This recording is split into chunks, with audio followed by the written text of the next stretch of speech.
ஆ முகம் பளபளன்னு ஆகணும்னா என்ன பண்ணணும்? நீ என்ன பண்ணுற?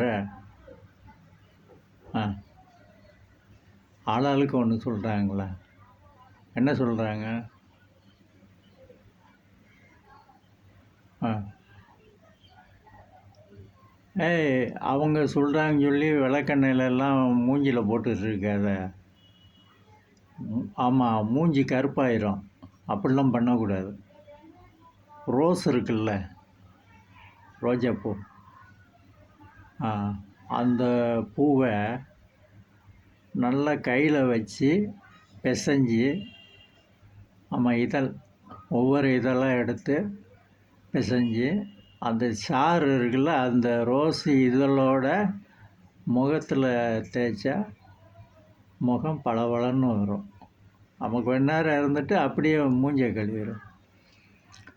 அவன் சொல்கிறான்னு சொல்லி அது இதுன்னு போட்டு மூஞ்சியை கெடுத்துக்கிட்டு இருக்காத. ஆமாம், நீ போடு, ஒரு 2-3 நாளில் மூஞ்சி அப்படியே சும்மா பளபளன்னு ஆயிரும்.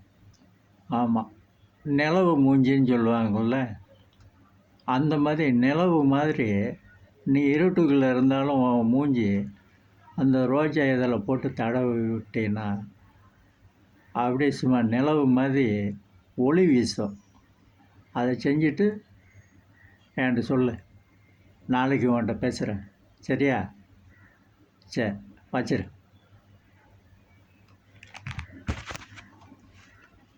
யார் யாருக்கோ என்னென்ன பிரச்சனை, இந்த பொம்பளை பிள்ளைங்களுக்கு இது ஒரு பிரச்சனை. அழகா இல்லை, அழகா இல்லை.